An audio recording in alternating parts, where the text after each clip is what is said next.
అప్పుల బాధలు వెంటాడుతున్నాయా? అయితే 6 JVR వారి జాతిరత్నాలు ధరించండి. హాయ్, వెల్కమ్ టు మనం టీవీ. మనం టీవీ మన కోసం. నేను మీ జర్నలిస్ట్ మనోజ్. ఆ జిల్లా వైసీపీ నేతల్ని కోవట్ భయం వెంటాడుతుందా? పార్టీకి సంబంధించిన వ్యవహారాల సమాచారాన్ని ఎప్పటికప్పుడు రాజకీయ ప్రత్యర్థులకు చేరవేస్తున్నారా? ఏకంగా ఒక మంత్రే మా వాళ్లతో టచ్లో ఉన్నారని ముఖ్య నాయకుడు ఒకరు ఎందుకు ఓపెన్గా స్టేట్మెంట్ ఇవ్వాల్సి వచ్చింది? ఏ జిల్లాలో ఉందా వాతావరణం? ఎందుకు ఆ పరిస్థితి తలెత్తింది?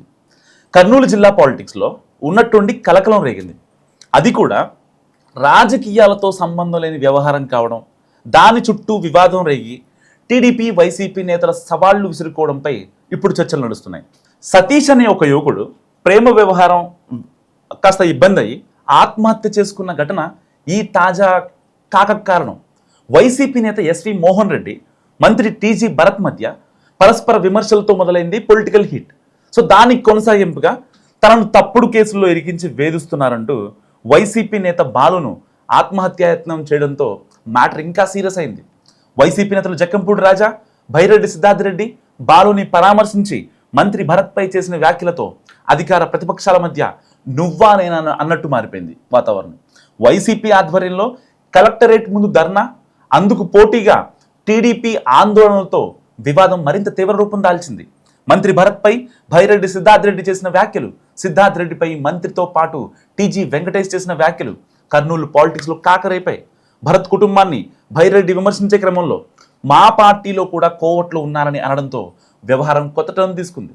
మంత్రి టీజీపై చేసిన ఆరోపణలకు కట్టుబడి ఉన్నారని ఆధారాలతో నిరూపిస్తానని అన్నారు భైరెడ్డి. సో జిల్లా వైసీపీ నేతలతో మంత్రి కుటుంబం టచ్లో ఉందని, రేపు మేము అధికారంలోకి వచ్చాక ఇబ్బందులు రాకుండా చూసుకునే ఎత్తులు వేస్తున్నారని చెప్పుకొచ్చారు భైరెడ్డి. సో వైసీపీకి చెందిన మాజీ ఎమ్మెల్యేలు, మాజీ ఎంపీలు, మాజీ మంత్రులు టీజీ ఫ్యామిలీకి టచ్లో ఉన్నారన్నది ఆయన ఆరోపణ. సో అదే ఊపులో త్వరలో జగన్ దగ్గరికి బాధితులను తీసుకువెళ్ళి మాట తీసుకుంటామని చెప్పడంతో కర్నూలు వైసీపీ గ్రూప్ రాజకీయాల గురించి చర్చ కూడా ఇప్పుడు స్టార్ట్ అయిపోయింది. సో జిల్లా పార్టీ నాయకులంతా కలిసి ఉంటే అసలు ఈ పరిస్థితి వచ్చేది కాదని అంటుంది భైరెడ్డి వర్గం. కర్నూలులో రౌడీజం కూడా పెరిగిందని అన్నారు భైరెడ్డి సిద్ధార్థ రెడ్డి. సో మిగతా ఆరోపణల సంగతి ఎలా ఉన్నా వైసీపీలో మంత్రి టీజీ భరత్కు సహకరించే కోవట్లు ఉన్నారంటూ పరోక్షంగా చేసిన వ్యాఖ్యలు ఇటు వైసీపీలో కూడా చర్చనీయాంశమయ్యాయి. సో నిజంగానే మన వాళ్ళు మంత్రితో ఆఫ్లైన్లో అంటకాగుతున్నారా? మరి అదే నిజమైతే వాళ్ళు ఎవరంటూ ఫ్యాన్ లీడర్స్ ఎవరి అంచనాల్లో వాళ్ళు మునిగిపోయారు. మరోవైపు భైరెడ్డి చేసిన వ్యాఖ్యలపై ఉమ్మడి కర్నూలు జిల్లాలో వైసీపీలో సీనియర్లు గుర్రుగా ఉన్నారు. పార్టీ కోసం తానొక్కడే పనిచేసినట్టుగా బిల్డప్లు ఇస్తూ మాట్లాడటం సరికాదని, అందరూ అండగా నిలబడకుండానే అధికారం లేకపోయినా ఇంత బలంగా ఉందని ప్రశ్నిస్తున్నారట.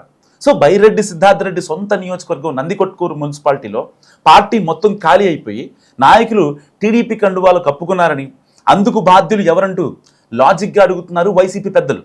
సో మొత్తం మీద కర్నూలు వైసీపీలో కోవట్టుల కామెంట్స్ చుట్టూ పార్టీలో హాట్ చర్చలు నడుస్తున్నాయి. మరి భైరెడ్డి గురించి మీరేమనుకుంటున్నారు? మస్తుగా కామెంట్ చేయండి.